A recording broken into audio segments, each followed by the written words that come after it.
Hi, you guys, and welcome to today's lesson about segment and angle bisectors. We have a little warm up here for solving some equations. That'll become important later on when we get to the examples you'll see here in a little bit. So I'm going to divide both sides by 7, and I get x is equal to 5. Divide both sides by 2, and I get x is equal to 14. And then here I'm doing a little more work, so 5x plus x. Remember, you can separate your equations with dash down that middle there. 5x plus x is 6x, and I get 2x. Oops, the screen here. Subtract 2x from both sides, and I get 4x is equal to 16. Divide by 4, and I get x is equal to 4. So let's get to the segment bisector part first. So a segment bisector is a point, line, ray, or plane that divides a segment into two congruent parts or two congruent segments.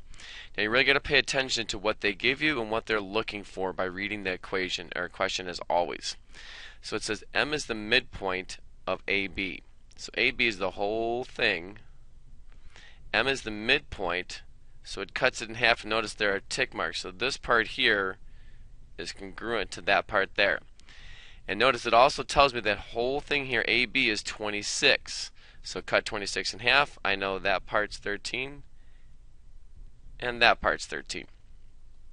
So it says find AM. AM is 13. MB is 13.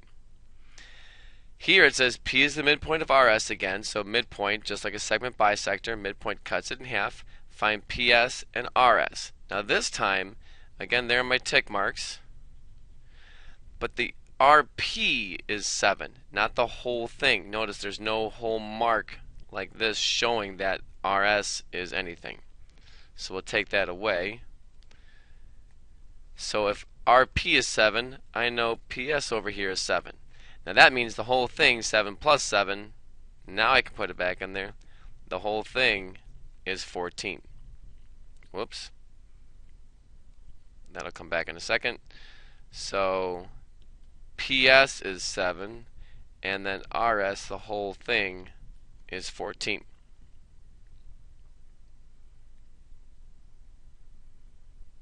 And then again here, so 36, half of 36 cut in half, it's bisected. That's 18. That's 18. They give me PS over here, that's 15. So this is 15, and then the whole thing is 30. So that's your segment bisector as far as some actual length right here.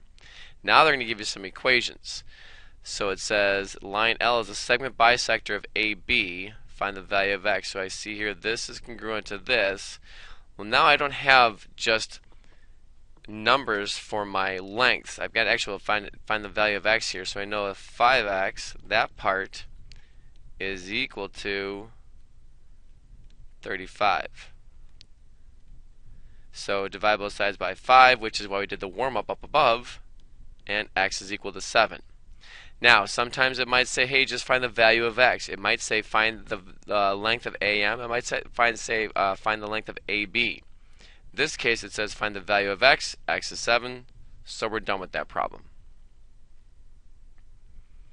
Same thing here. Segment bisector, so you know this is congruent to this from reading it. Find the value of x. So 9x equals 36. Divide both sides by 9. X is equal to 4. And I'm done. If it did say find some length, let's say, hey, find what is GH, well, I can take x and plug it in if I wanted to. 9 times 4 is 36. And then FH, if I needed that as well, oops, disappearing on me, 36 plus that 36 is 72. So that's your segment bisector. Your angle bisector works the same way, it's just working with angles. So it's a line or a ray that divides an angle into two congruent parts. Now you're really going to pay attention to your angle markings when they do this. So it says BD bisects angle ABC, and the measure of angle ABC is 110. Now notice, this is one continuous marking right here, which means the whole angle is 110. So take 110 divided by 2. I know each of these little angles is 55 degrees. Same thing over here. The whole angle is 74. Okay? So you cut that in half. And if you are ever stuck, you can always use some good math. Do some nice long division if you need to. Don't forget that. It's always good practice. 2 goes into 7 3 times. And 2 goes into 14, 7. So we've got 37 and 37.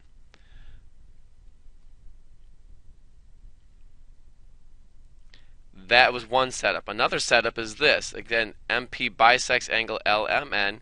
Now notice this time there are 2 different tick marks. So that's 46. Just this angle up here. So if that angle is 46, this angle is 46 degrees. Which means the whole thing, that 46 plus that 46, is 92 degrees. So depending on what they give you and what they're looking for, you've got to pay attention to what they need and what they give you with the tick marks, and make sure you're answering the questions appropriately. Part B here says determine whether angle LMN is acute, right, obtuse, or straight. Well, if I look at LMN, which is the 92 degrees, obviously that is obtuse. If we bring back some old material, it is more than 90 degrees and less than 180. Same thing here, different tick marks. So this is 38 degrees. AB does bisect angle FAH. So this is also 38 degrees in here. The whole angle, 76. And then determine whether FAH is acute, right, obtuse, or straight. 76 is less than 90 and greater than 0. So it is acute.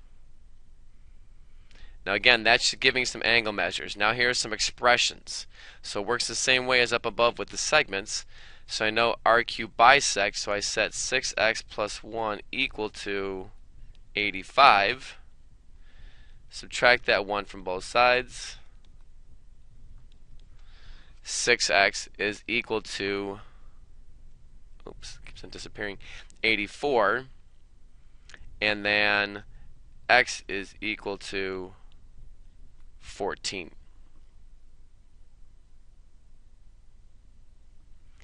Now I could take that 14 and plug it back in. I know that these two angles are congruent to each other, so I know that this angle over here is 85, and then the whole angle, if it asks for it, for angle PRS, is 85 plus that 85, which would give us 170 degrees. But in this case, it just says find the value of x, so there's your answer.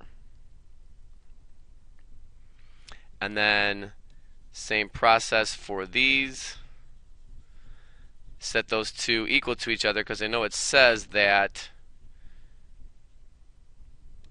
GJ bisects angle FGH. So now 51 is equal to 6x minus 3. Now a lot of people want to assume that this is a 90-degree angle right here, because it looks like a 90-degree angle. Be very careful on that. Let's see what the math shows. Add 3 to both sides. I get 54 is equal to 6x. Divide by 6. And x is equal to 9. And again, I know that these are congruent. So if this is 51, that's 51. Well, it's obviously certainly 51 plus 51. That's 102. It is not 90 degrees. So don't go off assumptions. Make sure you look at what the problem says and look at the figure, what the figure shows, and make sure you answer the questions when you're looking for or working with segment and angle bisectors.